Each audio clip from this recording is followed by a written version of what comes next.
Hey everybody, I was just getting ready to go to bed, and Spirit said I needed to come in and do a collective read. I don't know what we're reading on. I have no idea where we're going or what we need to do here with this divine collective read, but let's go ahead and see if we can figure it out. I don't even know which oracle deck to start with. I don't know what we're doing, so let's find out, shall we? Let's see. That deck? No. Which deck, Spirit? Okay, so Spirit says somebody has a question that they need an answer to. So if you have a question, I'm pulling a card out of this deck here, and it'll hopefully be your answer. If not, we can pull some cards around it, maybe. I don't know.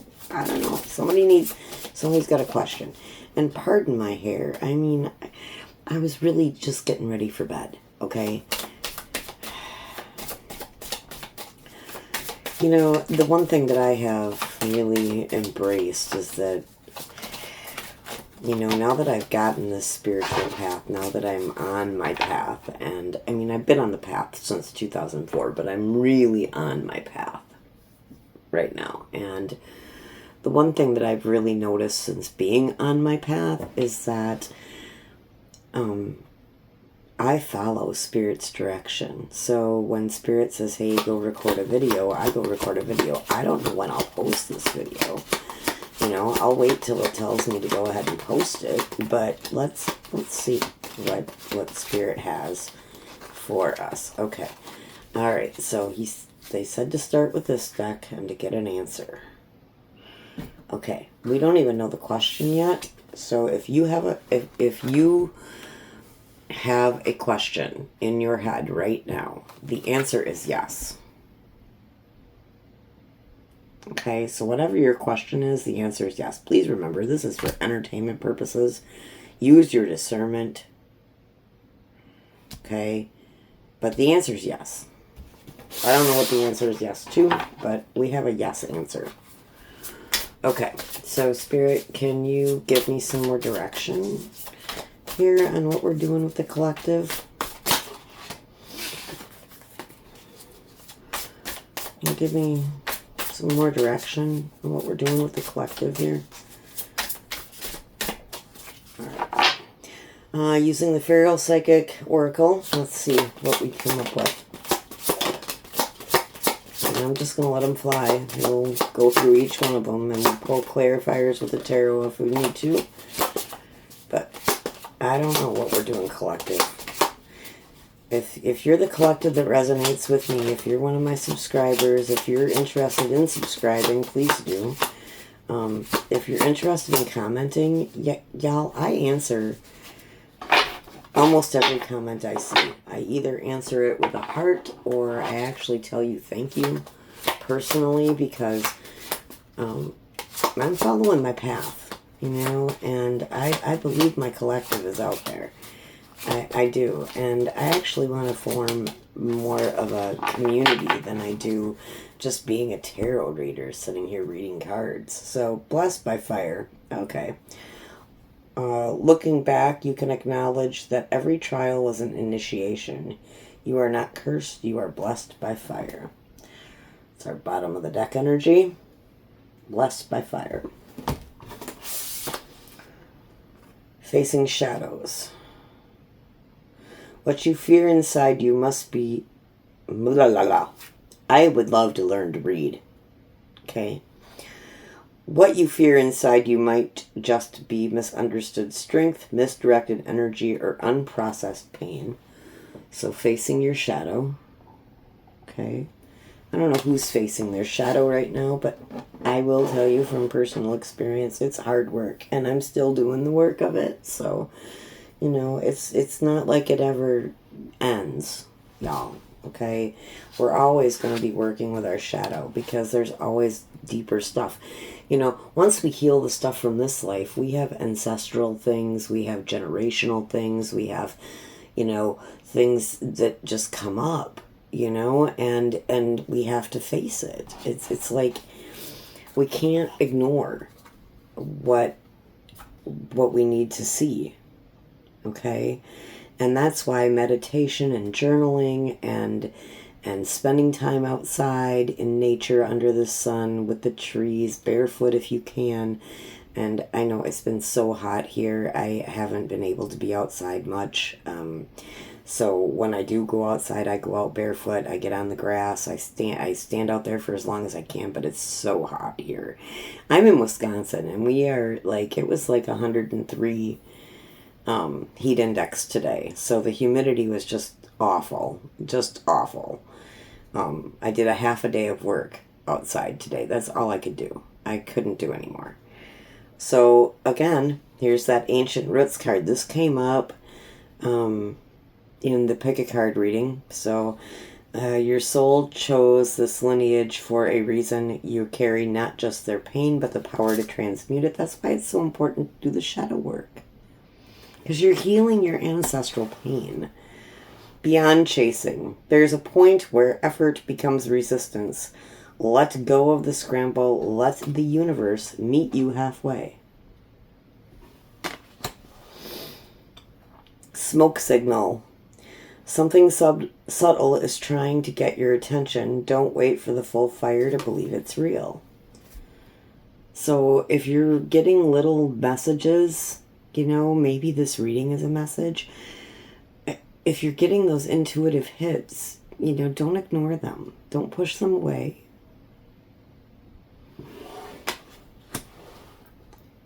A validation trap. Approval is addictive, but it's a high that always crashes. You'll never feel whole if you're building yourself from borrowed praise. Sometimes criticism can be beneficial.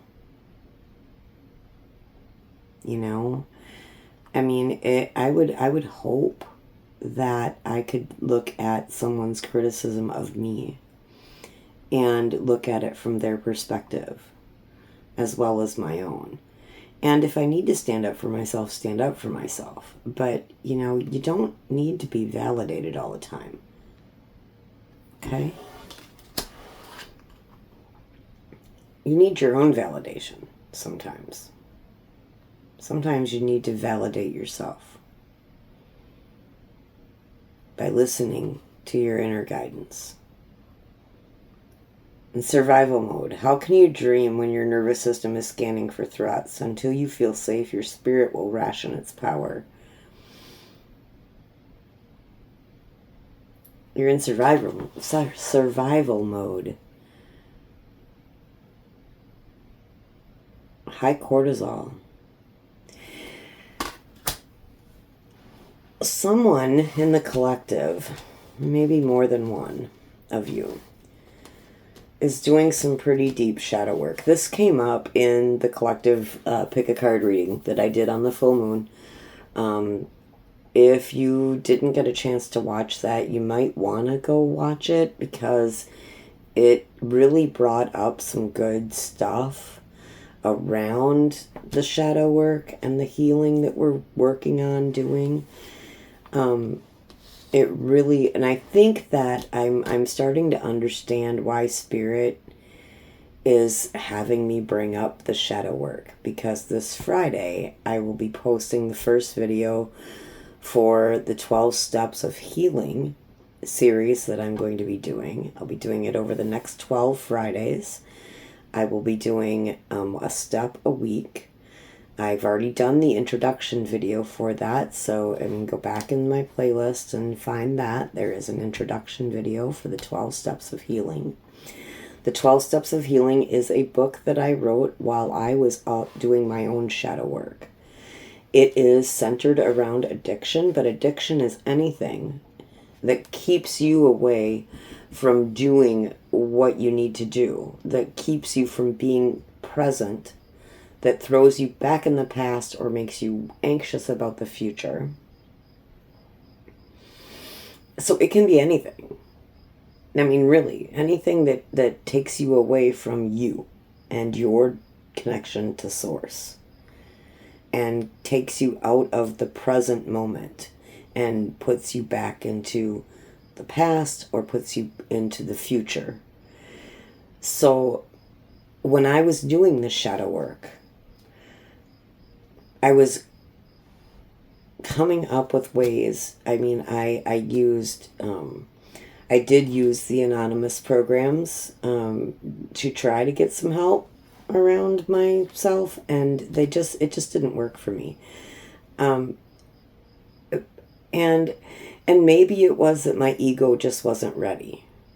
Okay, but a lot of it was being in rooms with people that didn't follow the same spiritual path I followed.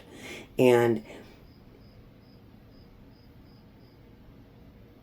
I had a really big problem with people getting up there saying that Jesus saved them, when I don't believe that at all.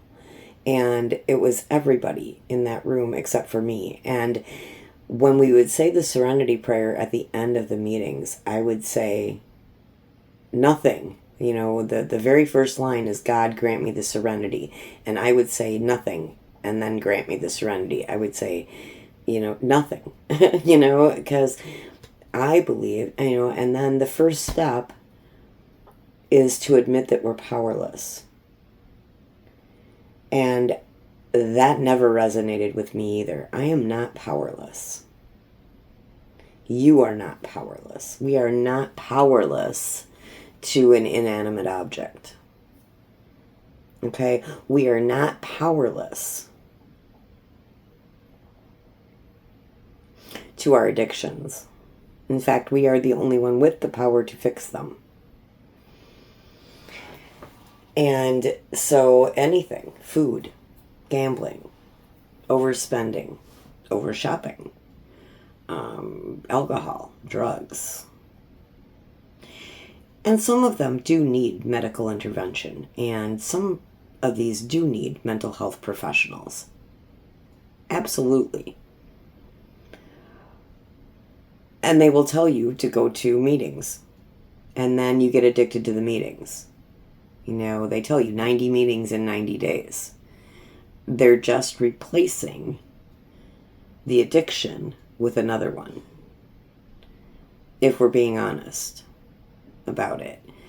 And so when I wrote the book, The 12 Steps of Healing, I looked at the 12 steps of Alcoholics Anonymous, and I sat with myself and said, how can I reword this step so that I can work it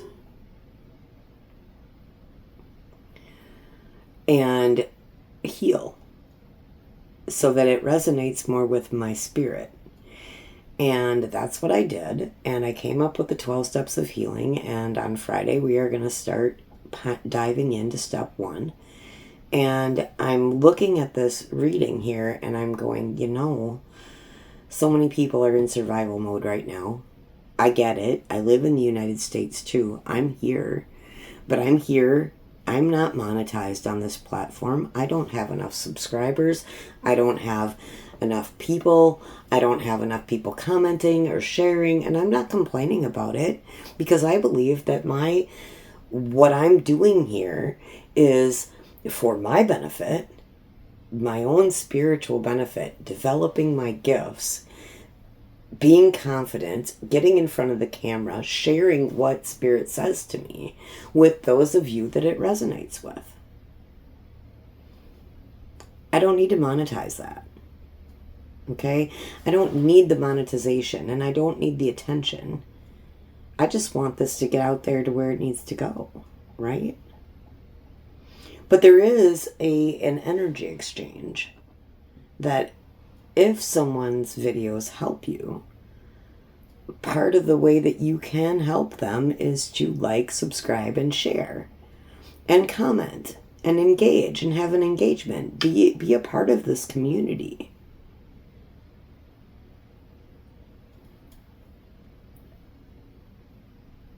There we go. I do have a website. It's moriahspirit.com. I do offer intuitive readings. I offer one-on-one spiritual guidance. I offer doulaship, which would be like life coaching. So I have a life doulaship and I have a death doulaship. I also do by donation only my ministerial services. I've been an ordained minister with the Universal Life Church since 2004. I've been a Reiki master since 2004. The majority of the things I do with my spiritual practice is free. Just like watching this video is free. And I don't think it's too much to ask that you like, share, and subscribe, or that you like the video and comment, or that you just let me know that you're here. I don't think that's too much to ask. Really, I don't. But looking at these cards, I see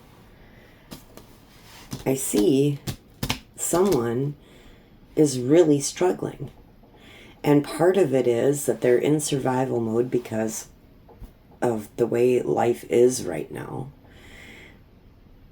They're diving deep into their spiritual past. They're probably newly awakened. They're probably looking for approval from others. You don't need it. You need approval from yourself.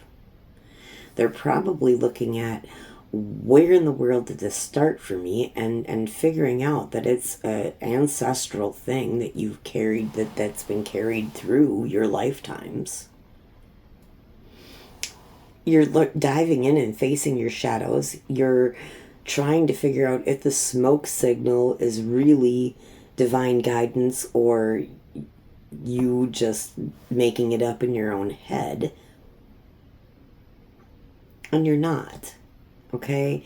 If it's coming from the heart, if it's edifying and a warning even, but it's not meant to hurt you, it's definitely probably your spirit telling you to raise your vibration. How do you raise your vibration? We sit in gratitude. We're grateful for everything, even the struggles, because the struggles make us stronger. It is what it is, collective. And I don't know if I'm going to post this video or not. I have no idea if I will or not. I don't know. But your answer is yes to whatever your question is. If that resonates with you. I don't know if it's a good yes or a bad yes. It's just a yes.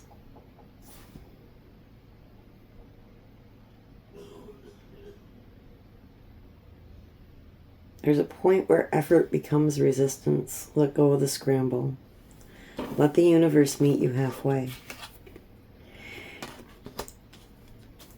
One thing that I do when I'm working is I remind Spirit that, hey, I'm here working. You need to show up too.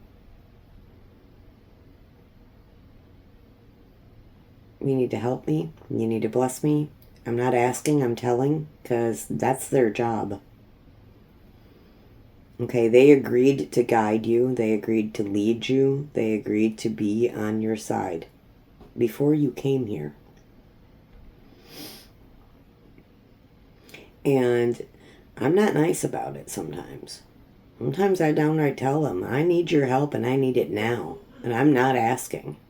I'm telling. Because that is their job. Now, most of the time, I say thank you and I say please because I have manners. And most of the time, I am very cordial with my spirit team. And I get along very well with them. And I resonate with them. And I get with them a lot. I spend a lot of time in meditation. I spend a lot of time doing things that make me happy. Do things that bring me joy that aren't expensive or anything. I paint pictures. I crochet. I read books. I go to the library. It's free at the library. You know, I don't worry about money anymore. And I used to worry about it incessantly. And I don't worry about it anymore. I have everything I need. And everything I ever will need will always be provided for me. Always. And I don't worry about it. I really don't. I let go of that. Because worry is a waste of my time. You know? I mean, I'm a child of the... I grew up, I was a teenager in the 80s. I spent some time with listening to Guns N' Roses. I don't worry about nothing. No, because worry's a waste of my time. And it is. It's a waste of my time. I don't worry about it. All right, collective. I hope you have a good night. Be blessed. Go forth and conquer, beautiful soul.